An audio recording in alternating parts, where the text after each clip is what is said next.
दोस्तों, ये video number 3 है और मैं आप लोगों को 3.3 की जो प्रतिस्थापन विधि है ना, अभी इसका पहला क्वेश्चन शुरुआत नहीं करा रहा मैं आपको शुरू कराता हूँ क्वेश्चन नंबर 3 से।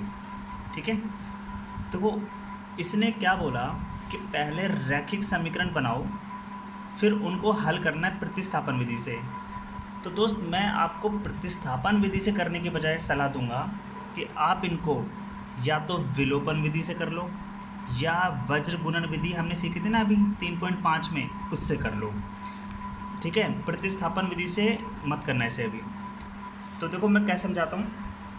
पहला क्वेश्चन है इसका, दो संख्याएं हैं, अच्छा, जिनको घटाएं या जिनका अंतर 26 है।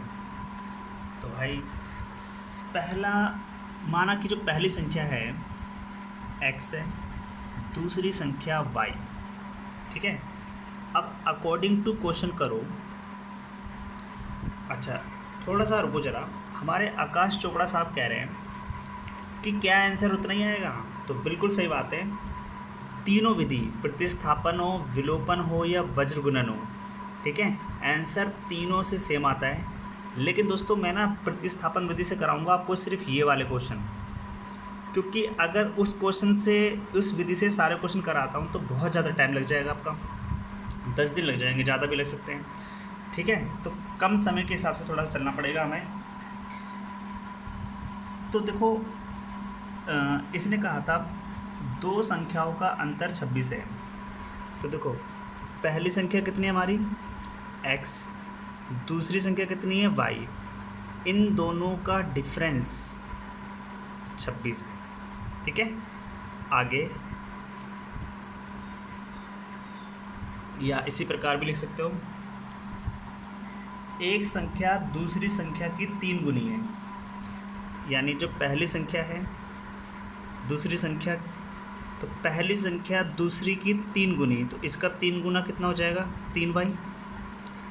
तो ये इक्वेशन 1 बनी, इक्वेशन नंबर 2 बनी। अब देखो जो ये x का मान निकला है ना 3y, उठा के रख दो इक्वेशन 1 में। तो यहाँ लिखता हूँ मैं, इक्वेशन 2 का मान 1 में। ठीक है, तो x माइनस वाई, जहाँ x आएगा मैं 3y लिख दूँगा, तो x की जगह 3y आ गया, 26।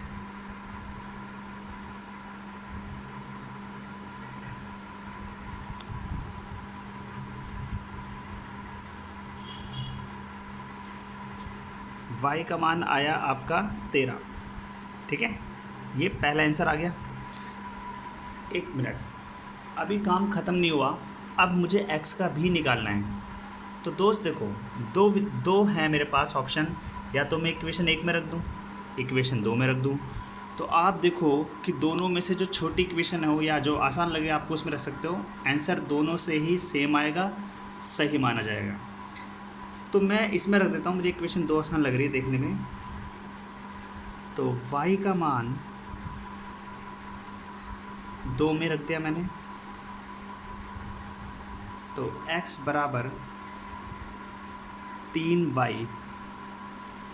तो x बराबर 3 और y की जगह लिख देंगे। तो गुणा तो करके लिख दोगे भाई नंदू डॉग, तो जो गुणा करके लिख दोगे वो आंसर हो गया।